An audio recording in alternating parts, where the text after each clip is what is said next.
Hello friends, मैं हूं अर्जुन। आज इस वीडियो में बात करेंगे हम पैरों की ड्राइंग के बारे में। पहले मैं आपको बताऊंगा शेप किस तरीके से बनती है, इसकी नीचे से इम्प्रेशन कैसे बनता है। जैसे मैं शेप बना रहा हूँ, पहले अंगूठा और उंगलियों का। जैसे अंगूठे वाली साइड एक बड़ी है और जो फिंगर्स की है वो छोटी होती है, धीरे धीरे कम होती जाती है। तो अगला हिस्सा जो पंजा रहता है वो इस तरीके से। फिर यहाँ पे एडी एक थोड़ा सा डिस्टेंस लेके जितनी लंबाई इसकी रखना चाहते हैं तो एक सर्कल बना सकते हैं वहाँ पे, और ये वाली शेप कुछ इस तरीके से मूव कर जाती है। तो इससे देखो आपको पता चल जाएगा कि जैसे हम नीचे पैरों को ज़मीन पे छापते हैं या फिर उसका इम्प्रेशन छोड़ते हैं तो कुछ इस तरीके से शेप बन जाती है। उसके बाद हम धीरे धीरे यहाँ पे काम करते हैं। जैसे हमारा अंगूठा होता है, ऐसे ही चार और फिंगर्स हम यहाँ पे इक्वल बना लेते हैं। उसके बाद ज्योमेट्रिकल शेप जब बन जाती है फिर हम कोशिश करते हैं कि जैसे अंगूठे की शेप होती है नीचे से, वो ऐसे थोड़ा सा गोलाई में रखते हैं, राइट। इस तरीके से जैसे कोई चम्मच होता है तो ऐसे रख सकते हैं सिंपल, और ये वाली इसकी थोड़ी सी लंबाई है। उसके बाद हम कोशिश कर रहे हैं कि जैसे फिंगर्स हैं तो इनकी जो आगे से टिप होती है वो राउंड होती है।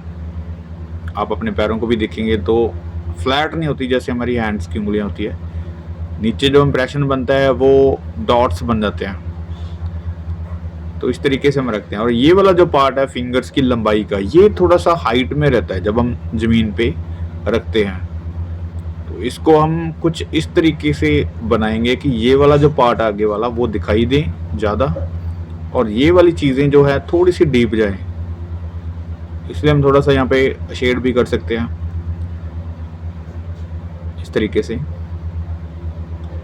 और अभी देखो आपको नीचे वाला जो हिस्सा है पैर का, यानी कि एक इम्प्रेशन जब हम छोड़ते हैं तो कुछ इस तरीके से बन जाता है। और यहाँ पे मैं थोड़ी सी चीज़ बताना चाहूँगा। जैसे ये वाले पार्ट्स कुछ ऐसे थोड़ी सी डिटेल कर सकते हैं, ज़्यादा कुछ करने की जरूरत नहीं। ये जो वाला पार्ट होता है ये थोड़ा सा हाइट में होता है। ये कई बार हमारा नीचे ज़मीन पे छपता भी नहीं। कईयों के पैर चपटे होते हैं तो ये ज़मीन पे लग जाता है, नहीं तो ये चीज़ ज़मीन पे लगती नहीं होती। तो अभी बड़े आराम से आप कुछ इस तरीके से नीचे वाला इम्प्रेशन समझना है पहले फुट का, ठीक है।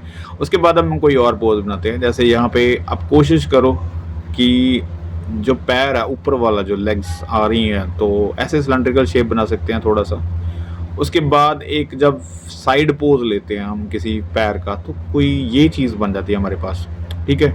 एक समझने की बात है। तो यहाँ पे देखो एडी जैसे हमने गोल बनाई थी, तो अगर आप इमेजिन करेंगे साइड से तो कुछ इस तरीके से दिखेगा, ठीक है। यहाँ पे ये वाला पैर इतना ही बनाएंगे। इसके आगे जो फिंगर्स वगैरह अंगूठा वगैरह बनता है, राइट, ये वाला पार्ट जो है खाली है, तो यहाँ से हम थोड़ी सी हाइट रख सकते हैं, इसकी खाली कर सकते हैं यहाँ पे इस साइड वाला हिस्सा, ठीक है। उसके बाद यहाँ पे देखो अंगूठा या फिर फिंगर्स यहाँ पे बनाते हैं तो इसको हम सिलेंड्रिकल शेप में रख सकते हैं, एक सिंपल सी शेप, राइट।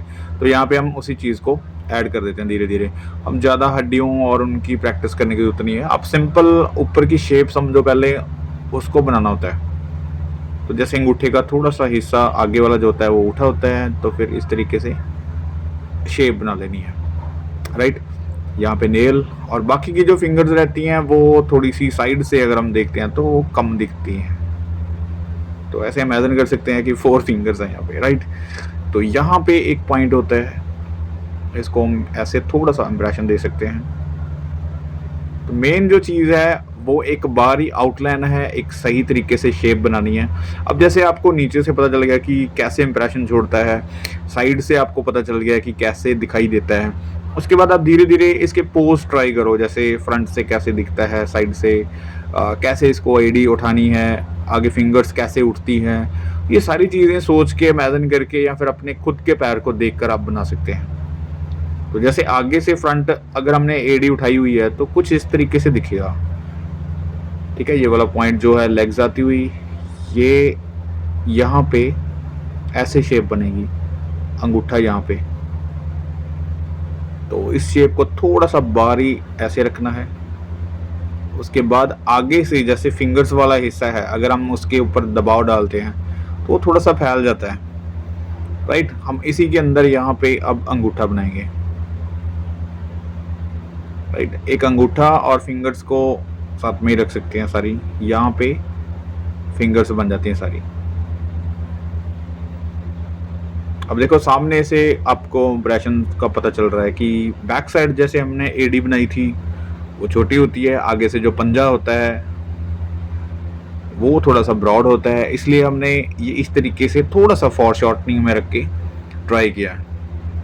जैसे अगर हम फ्रंट से देखते हैं तो आप सिलेंड्रिकल शेप की भी थोड़ी सी हेल्प ले सकते हैं। जैसे हम फिंगर्स बनाते हैं तो उसको आप सिलेंड्रिकल शेप में रख लो, जैसे इस तरीके से, क्योंकि फिंगर्स जैसे हमने हैंड्स की बनाई थी वो भी एक सिलेंड्रिकल शेप से बनाई थी, और इसमें भी जो फिंगर्स हम बना रहे हैं वही सिलेंड्रिकल शेप सेम, राइट।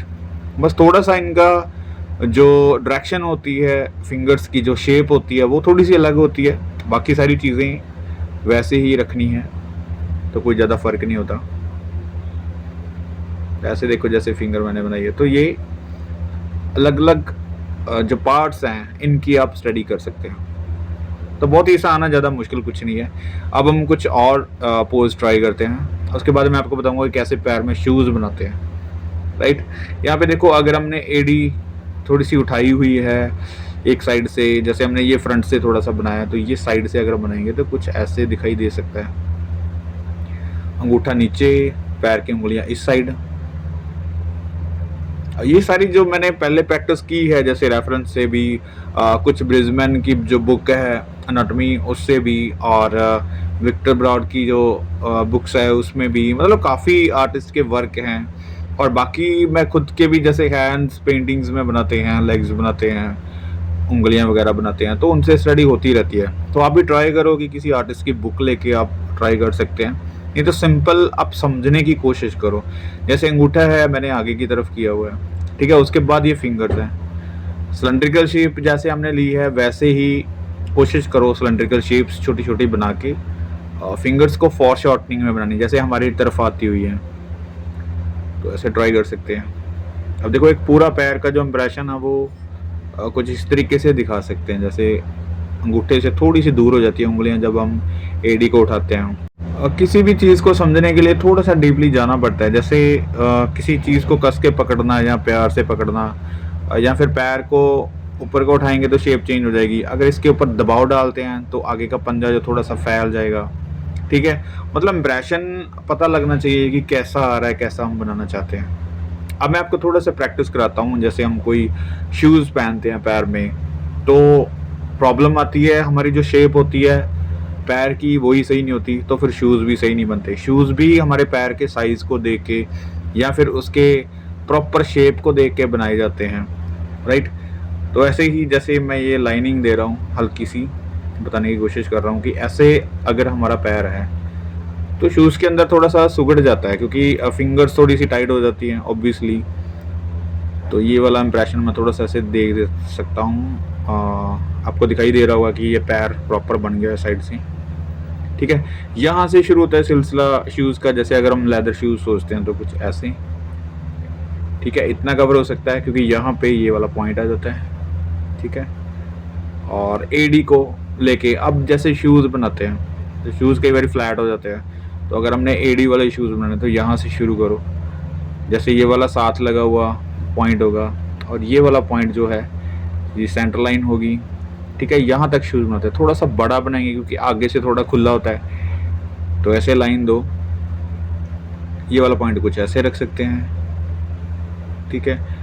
और ये जैसे शूज़ है तो पैर से छोटा तो नहीं बनेगा, पैर से थोड़ी सी हाइट से हम बना सकते हैं, जैसे थोड़ा सा अगर खुला होगा या फिर लगभग ये पैर के साथ टच करता होता है, ठीक है। तो ये वाला पूरा शेप अगर बना सकते हैं ऐसे।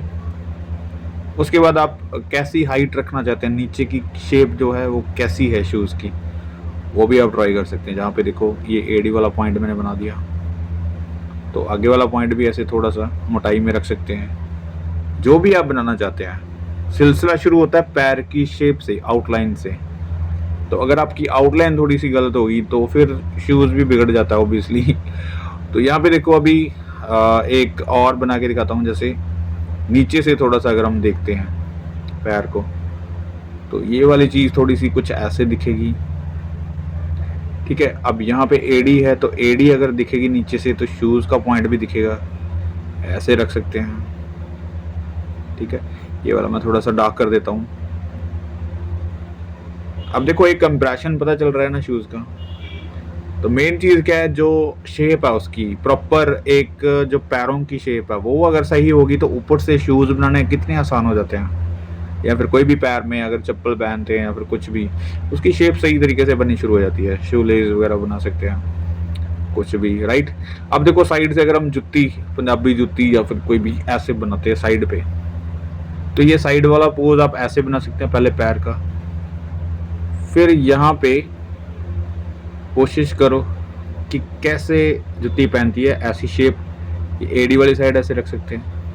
जुत्तियों का जो तला होता है, नीचे वाला हिस्सा होता है, तो वो ज़्यादा हाइट वाला नहीं होता, कुछ ऐसे इंप्रेशन दे सकते हैं। आगे से कोई भी नोक बना सकते हैं हम, ऐसे नोकों वाली जुत्ती।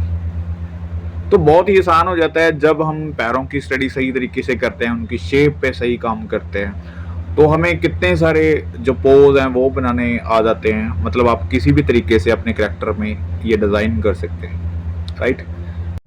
तो ये थी आज की छोटी सी एक डेमो जिसमें हमने पैर बनाने सीखे हैं। मिलते हैं नेक्स्ट वीडियो में। Thank you so much for watching this video.